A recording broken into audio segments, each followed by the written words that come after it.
আমার হাত পা ভেঙে গেছে, আমি আমার বেঁচে থাকার আলো নেমে গেছে। দুই বন্ধুর সঙ্গে আমার ছেলেকে সাব্যস্ত করে আমার ছেলেকে সবাই সুর করে তাড়া করে মানে কি বেঁধে ব্রিজের উপর বেঁধে নির্মমভাবে মারতেছে। তখন আমি আর আমার স্বামী ওখানে ছুটে যাইলে বলে মানে কি টাকা দাও, টাকা দিলে তোমার ছেলেকে ছেড়ে দেবো।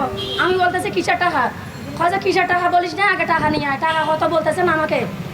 তখন আমি সবার ভাইয়ে ধরতেছি মানে কি টাকা দাও আমাকে, আমার ছেলেকে ছাড়িয়ে নিয়ে আসি, 10টার মধ্যে আমি তোমাদেরকে টাকা দিয়ে ফেলবো। আমার ছেলেকে মানে কি নির্মমভাবে ওরা মারতেছে, ওদের ভাইয়ে বলতেছে মানে কি তোরা ধৈর্য ধর, আমি টাকা দেবো তোদেরকে। আমার ছেলেকে যত চাষ আমি তত দেবো, তবু আমার ছেলেকে মারিস না, আমার মাত্র ছেলে। খুব করুণ অবস্থা। মাহিনের মার 3টা সন্তান আগে মারা গিয়েছে। একটা সন্তানকে নিয়ে একটা সন্তান তাদের বেঁচে থাকার শেষ অবলম্বন ছিল। একটা দোকান করতো, সারা গ্রামের মানুষ ওই দোকান থেকে চা খেত, রুটি খেত, মাহিন ওই রুটিগুলো বানাতো। গতকালকে ওখানে গিয়ে মাহিনের ঘরের পরিস্থিতি এতটা করুণ, মাহিনের বাবা স্কুলে চাকরি করে একটা ঘর পর্যন্ত বানায়নি। কতটা সৎ ছিল মাহিনের বাবা। একটা মাত্র ছেলে, সে তাকেও বেঁচে থাকতে দিল না। ক্লাস 7-এর একটা স্টুডেন্ট, তার কি এমন অপরাধ পুরো গ্রামের মানুষ তাকে পিটিয়ে মেরে ফেলতে হবে?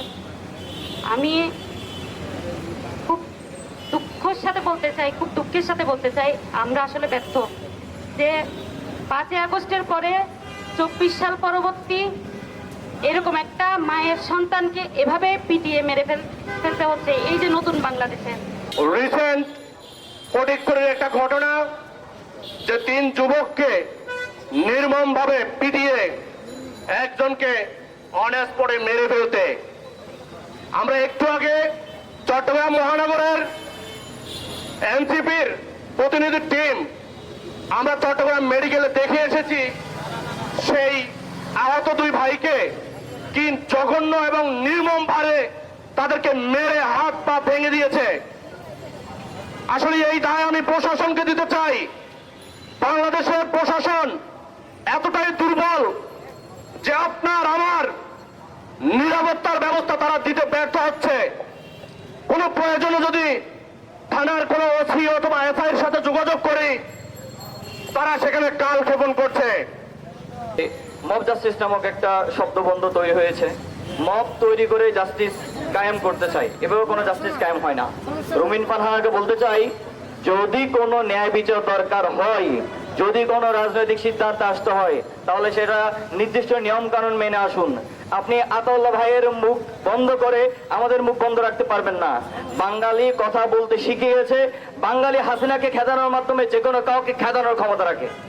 বসুন্ধরা টিস্যু, অশুদ্ধতার বিরুদ্ধে এক বিন্দুও ছাড় নয়। এই মব সন্ত্রাসের মাধ্যমে বিভিন্ন এলাকায় এখনো দেশকে অস্থিতিশীল করার জন্য, নিজেদের সুযোগ সুবিধার জন্য, নিজেদের উদ্দেশ্য হাসিল করার জন্য তারা মব বাহিনী লাগিয়ে দিচ্ছে এবং যেখানে সেখানে হত্যাযজ্ঞ চালিয়ে যাচ্ছে।